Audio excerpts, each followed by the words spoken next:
ہمارے کالج کا کوئی استاد تو چھوڑیے، کوئی اسٹوڈنٹ بھی 5 وقت کی نماز مسجد میں آ کر پڑھنے کو تیار نہیں، کسی نیک اللہ والے کے پاس جانے کو تیار نہیں۔ 4 لفظ ہم پڑھ لیتے ہیں تو ہمارے اندر ایک غرور آ جاتا ہے، سچ بات ہے اس کا۔ اور میں اس قوم کو داد دیتا ہوں، وہ قوم جس وجہ سے آگے بڑھ رہی ہے اس کی وجہیں یہ ہیں۔ ہم بلا وجہ کہتے ہیں کارپوریٹ سیکٹر نے اتنا پیسہ دیا، فلان دیا، ٹھیک ہے، لیکن کارپوریٹ سیکٹر اس کو پیسہ دیتا ہے جس کے اندر پوٹینشیل ہوتا ہے، وہ آپ کو کیوں نہیں دیتا؟ وہ دیکھتا ہے کہ بھائی they are worth, they can do it, اس لیے دیتا ہے۔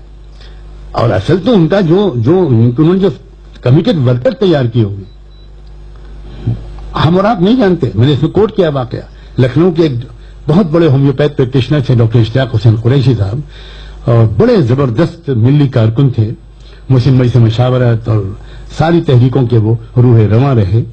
مولانا ابوالحسن علی ندوی اور میرے والد ماجد کے بہت ہی رائٹ ہینڈ تھے، وہ بڑا درد تھا ان کے اندر اور وہ ایک جامعیت تھی ان کے اندر۔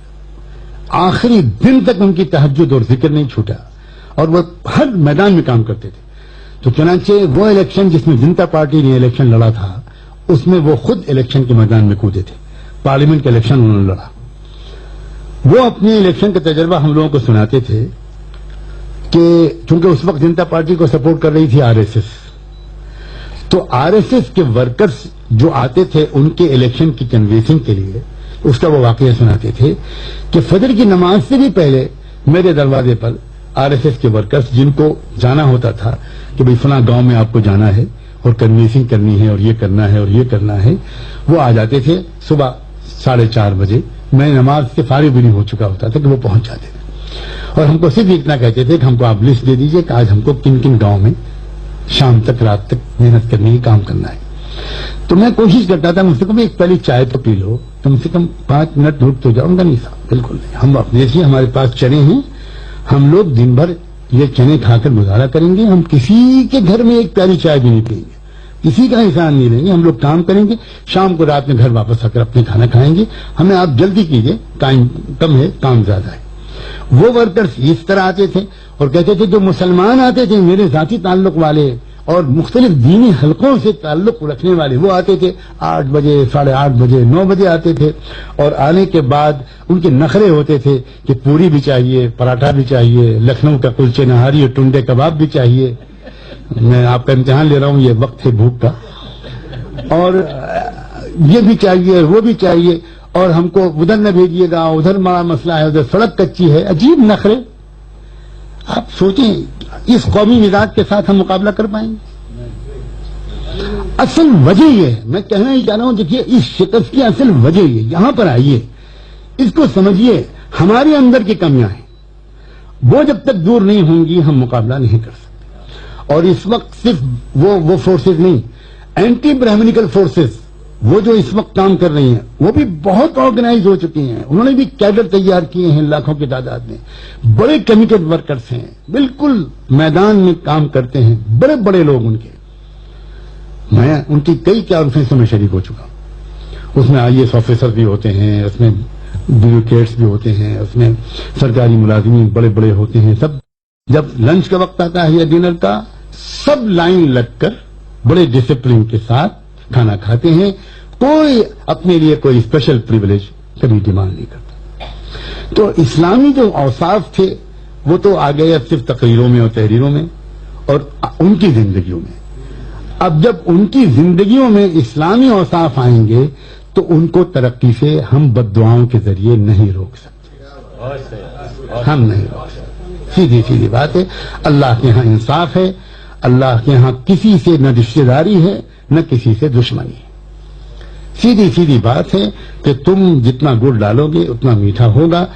ہم اپنے گریبانوں میں جھانک کر دیکھیں، ہمیں گویا اس طرح ایک ایسی اپروچ اپنانا چاہیے، یہ ملک ہمارا بھی ہے اور یہ ملک کے ہم پر احسانات ہیں، ملک میں بڑا پوٹینشل ہے، ملک میں بڑی صلاحیت ہے، اور اگر ہم نے کوئی پازیٹو انداز کا کوئی اس وقت کام نہ کیا تو ڈاکٹر صاحب نے جو اشارہ کیا تھا، ہمارے نوجوان اتنے زیادہ فرسٹریٹڈ ہیں کہ کوئی بھی ان کو کسی طرف کھینچ کے لے جا سکتا ہے۔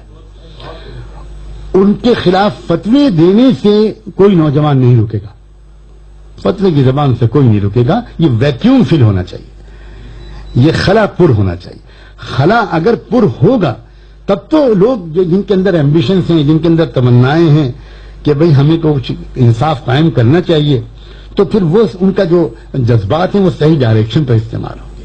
اور اگر ہم نے خلا چھوڑ دیا تو پھر اسے کوئی روک نہیں سکتا.